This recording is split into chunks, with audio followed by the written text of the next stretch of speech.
Hey everybody, welcome back to Ree's Life. I'm glad that you took the time out to spend some time with me and my blog. I'm just trying to get prepared here about what we're talking about. I think I got everything I need. But again, I want to thank you all for stopping by my blog. You just don't know how much I appreciate this. I really do. Um, Today I am going to talk about a book because, as I said before, my whole goal is to make sure I find resources to help us to build a community of awareness with emotional health and mental health. And so we can support one another in finding ways to treat this illness holistically. I mean, and again, please see your doctor. Please keep taking your medicine. I'm not telling you to do that, never, because that's what I do.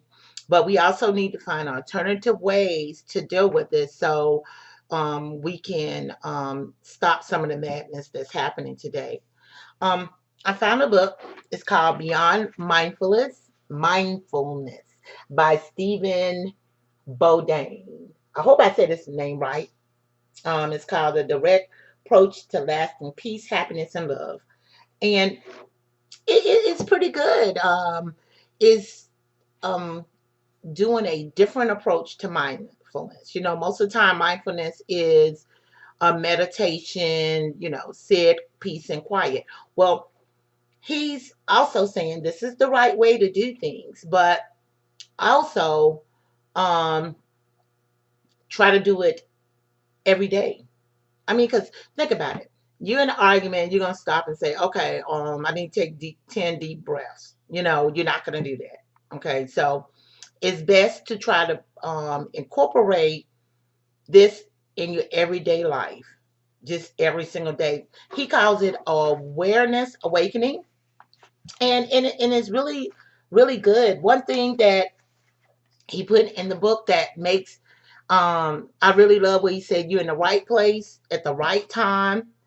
Of course, because we only have one life. We can't just, I know some people believe in reincarnation, but we can't just switch lives. We're in the right place at the right time, and it's best to make the best of life, and it's also best to enjoy it. Again, I don't want to keep saying the same thing over and over again. With stress and depression and anxiety, it really does a lot to our bodies. So that's the number one reason we have to look at this and be, like he said, a direct approach. Now, he's not saying do not practice meditation or, anything like that. Of course, because it is good. But he is saying, let's try to do this every single day that we live. And, one thing I've done wrong all my life, and I really want to let everyone know about this. I used to sit and collect my thoughts. Don't do that. That is not mindfulness. That's the one thing I've learned these past couple of years of studying holistic. You do not collect, you release. You release. Do not collect anything. You have enough already. You got yourself, you got your family, you have your job, you have enough to do. So don't go out and collect nothing else. You don't need it to collect anything. You need to just let it go. Now, that's one reason. I know, like my whole belief is God is not going to just leave us out there like that, just hanging. He's always going to have something there for us to help us through anything. We all are conquerors through it.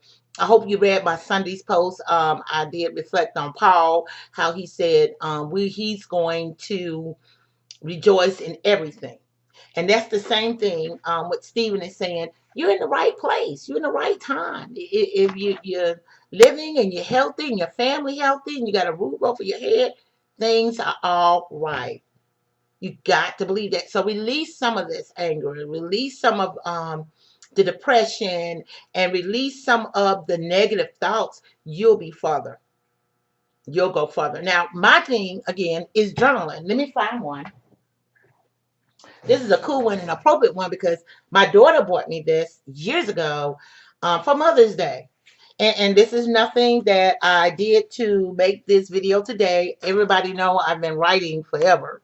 So this is one of my, I don't know if you can see it or not. It says May 10th, 2008. And so this is what I wrote. Today has been a lazy day. I just sat around looking for the coming week.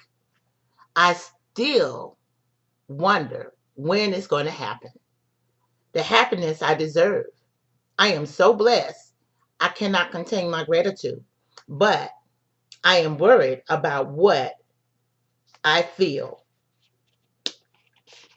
I pray to God every day, but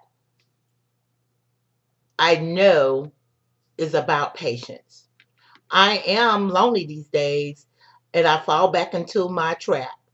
I want to share love with someone. I hope he will share it with me also. I still pray for this and I know it will be delivered. Now, this is something I wrote back in 2008, and that's how I was feeling. The good thing about journaling is you don't have to share with anybody because you know people are going to be judgmental. So you don't have to share it, but it's a release of what I felt, and it made me get up the next day and keep going on.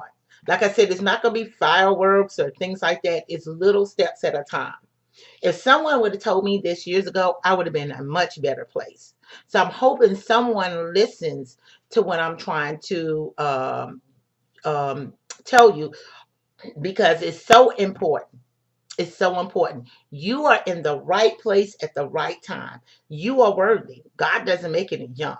He has a plan for you. It is up to you to go out and find out what is that plan. So, like Paul say, rejoice in everything you go through. Like Steve Bodian says, sit down, relax, do nothing. Really, that's what mindfulness is. You just sit down and you just, you know, take a look at. Don't take any inventory. Don't collect anything. Just take some deep breaths and release. And we're going to go over this more and more again. But this is what I call freestyle writing. This is freestyling. Just writing anything you want. Just getting in a quiet place. Just having, just let your hair down. Just relax. Don't carry all that stuff bottled up in you. You know, I know the commercials they have, and again, I'm not even trying to, um, show you a product to use because I'm not doing that, endorsing any products. But I know the commercial, I was looking for my fan where they have the face on the paper and they took the face and they hide their face with the paper because they felt so bad. I can identify with that. I can identify with that because sometimes I feel really, really bad for some of the things that I've done. But you can't do this and hide your face. You just can't hide your face. You got to get back out there. You got to try again.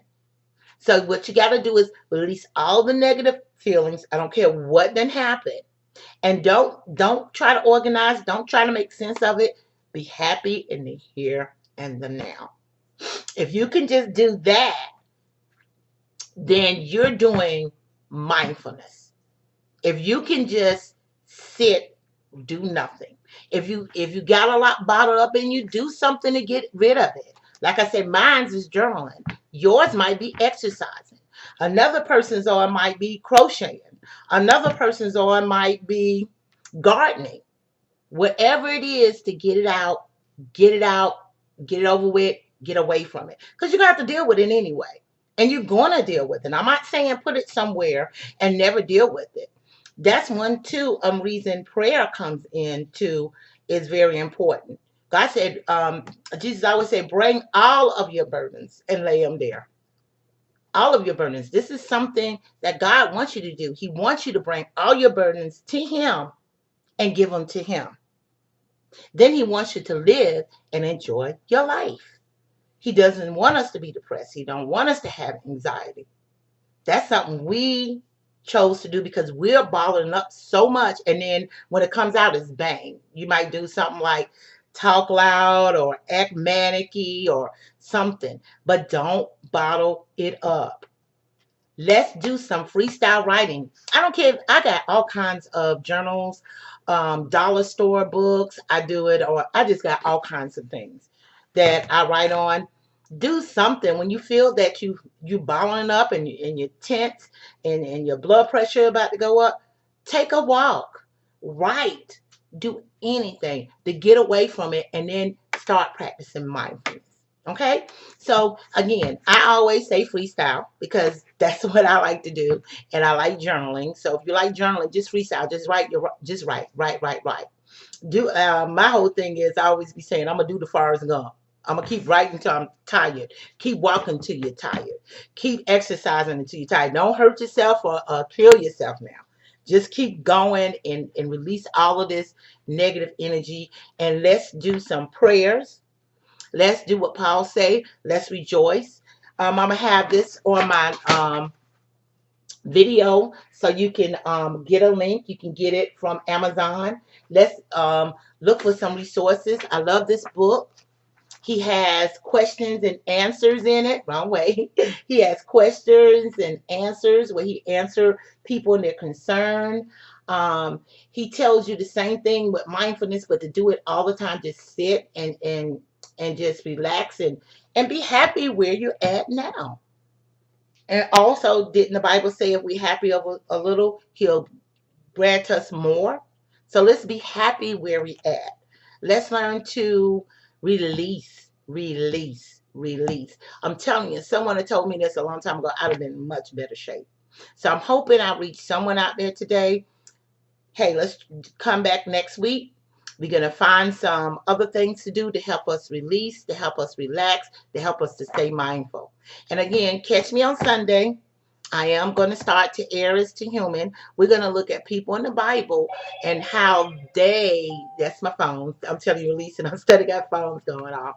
But we're going to look at the Bible and see how some people in the Bible handled their problems when they were stressed and they were trapped into a problem. But let's not get trapped. Let's release. Thank you. I'll see you again next week.